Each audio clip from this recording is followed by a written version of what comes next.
یہ بات بیان ہو رہی ہے۔ اب کا منافق قبر میں جائے تو منافق کو اٹھایا جائے گا، سب کو دکھایا جائے گا۔ کمال ہے یار، منافق کو دکھایا جائے گا جڑا ہاتھ میں کھلو کے سلام پڑھتا ہے، کون تو مڑ فرشتے مار کر گیا وہ تو مڑ چوری چکر سڑنا جا پر کام کر کیڑے عقیدے میں مومن کی تو موج لگنی ہے، آپ توجہ نہیں فرما رہے، مومن کی تو موج لگنی ہے، منافق لکھر پولا تے ہونا ہی منافق کا نام ہے۔ اچھا کئی بندے ہستے نہیں بھا بولتے ہیں، چاستوری نہیں دے بیٹھے۔ دوستانی عزیز اس واسطے حضور کی عاشق بنو، حضور سے محبت کرو، صحابہ سے محبت کرو، اہل بیت سے محبت کرو، اولیاء کاملین کے ساتھ نسبت جوڑو۔ سمجھ آ رہی ہے؟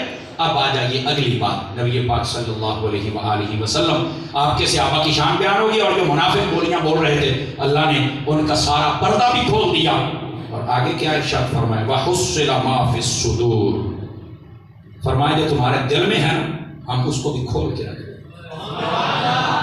اب یہ بات ان کے دل میں تھی، اوپر سے وہ کہہ رہے تھے یار پتہ نہیں کیوں نہیں آئے، کیا بنا ہے، پتہ لگنا چاہیے ہے، وہ پتہ تک کرو مڑکی دے گئے، وہ ایک بار تک کرو، تو یہ تھا۔ اللہ فرماتا ہے ہم تمہارے دل کا پردہ بھی کھول کے رکھ دیں گے ہم۔ اور وہ کھولا کیسے؟ بتا دیا کہ اصل تم اس مال کے منتظر ہو۔ اور صحابہ اکرام علیہ رضوان ان کے بارے میں نبی پاک علیہ السلام کو اللہ نے اس سورت کے ذریعے بتا دیا، فرمایا حبیب آپ کے صحابہ بڑی شانوں والے ہیں، ان کی شان و عظمت رب بیان کر رہا ہے۔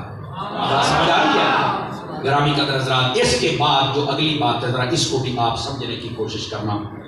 یہ جو فرمایا نا کہ جو انسان ہے اور منافق کی بالخصوص یہاں بات ہو رہی ہے، بالعموم یہ سمجھنا چاہیے انسان کے اندر یہ جو مال کی محبت ہے نا، اس پر میں چاہتا ہوں میں تھوڑی سی بات کروں، اور یہ اس لیے تفسیر کو میں لے کے آیا تھا، اس میں ایک بڑی خاص بات موجود ہے۔ نبی پاک علیہ السلام نے ارشاد فرمایا، القنوط کے بارے میں پوچھا گیا حضور یہ قنوط کس کو کہتے ہیں، ناشکر ہے، اس کا مطلب کیا ہے؟ نبی پاک صلی اللہ علیہ وسلم نے ارشاد فرمایا اس سے مراد وہ تو ہے جو صورت میں ہے، لیکن اس کی اور بھی وضاحت ہے۔ کیا فرمایا؟ قنوط سے مراد وہ ہوتا ہے وَهُوَ الَّذِي يَضْرِبُ عَبْدَهُ، فرمایا وہ بندہ بھی کنجوس ہے، وہ بندہ بھی کنجوس ہے، بخیل ہے، دو نمبر ہے، منافق ہے، جو اپنے غلام کو بلا وجہ مارتا ہے۔ اپنے غلام اور نوکر کو مارنا نہیں چاہیے، ٹھیک ہے؟ اور دوسری بات فرمایا وَيَأْكُلُ وَحْدَهُ، اور جب روٹی کھائے نا تو اکیلا کھائے، کسی اور کو ساتھ نہ بیٹھنے دے۔ فرمایا وہ بھی کنجوس ہے، وہ بھی دو نمبر ہے، وہ بھی انسان پورا انسان نہیں ہے۔ منافقت کی یہ بھی ایک نشانی ہے، اکیلا کھانا کھائے گا۔ اور آپ کو پتہ ہے میرے مرشد کامل سیدی و سندی امیر اہل سنت حضرت علامہ پیر محمد الیاس ستار قادری رضوی رحمۃ اللہ، آپ نے یہ پچھلے سے پچھلا جو ماہنامہ فیضان مدینہ ہے اس کے اندر بھی آپ نے فرمایا، آپ فرماتے ہیں کہ یہ میرا تجربہ ہے کہ جب مل کر کھانا کھایا جائے کھانے میں برکت بھی ہوتی ہے اور بیٹھنے والوں میں محبت بھی بڑھ جاتی ہے۔ ایک بات ارشاد فرمائی، اور دوسری بات فرمایا کئی روایات میں یہ مفہوم موجود ہے جو مل بیٹھ کر کھانا کھایا جائے برکت تو ہوتی ہے، فرمایا قیامت والے دن اس کا حساب بھی نہیں لیا جائے گا۔ تو بات سمجھ آئی کوئی نہیں آئی؟ اس واسطے کئی ایسے بندے ہوتے ہیں نا اپنے کر بھانڈے بکھرے کیتے ہوتے ہیں، ایو کولی، ایو چھبی، ایو کولا پانیاں، ایسے نہیں مل جل کے کھایا ہوا۔ کئی ایسے بھی ہوں گے، اللہ کرے یہاں کوئی نہ بیٹھا اور نہیں میں تو کریا کھانا میرے نال تھا میری سوانی کدی میرے منجے تے نہیں بہ سکتی۔ ناراض تو نہیں ہوں گے، یہاں بھی ایک بات ہے، ناراض نہ ہونا، میں صرف بتا رہا او بھائی آپ لوگوں کی جب بیٹیاں جوان ہوتی ہیں اور آپ بوڑھے ہو جاتے ہیں پھر آ جاتے ہیں ہمارے پاس، اور شاہ جی دعا کرو، سمر صاحب دعا کرو۔ شاہ جی ساڈے امام صاحب نے، میں نے شاہ شو کوئی نہیں، میں آئیں گا چھوڑ دے، ہاں میں شاہ حسن نکل ہوتا ہوئے، ناراض نہ ہونا۔ تو آ جاتے ہیں سمر صاحب دعا کرو جی کو نیک بندے رب جان۔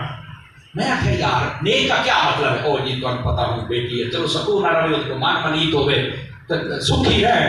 میں نے کہا جس نے آپ کو بیٹی دی تھی نا اس کی بھی تمنا یہی تھی کہ میری بیٹی کی من منید ہوئے، کوئی سکھی رہے۔ تو تا نہ ساری یادی من منجی تے نہیں بان کتاب نے نہ ٹکری کدی نہیں کھوایا، تو کہڑے منہ دعاواں بدا کر رہے ہیں حاجی صاحب؟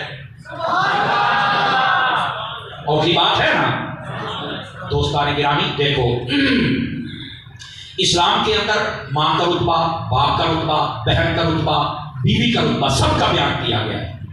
اور یہ بیوی والی بات بیان کرنا بہت مشکل ہے. تھوڑی سی بات لگتا رن ہو رہی ہے. اب کسی کی زوجہ فوت ہو جائے وہ بیچارہ جنازے پہ رو نہیں سکتا.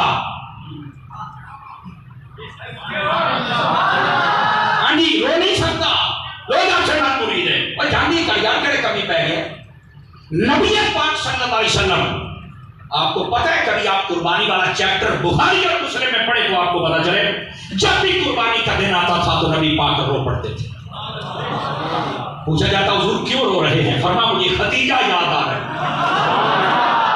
چل کے جانا جن کو سمجھ آئیے بول سکتا ہے مجھے ختیجہ یاد آ رہی ہے.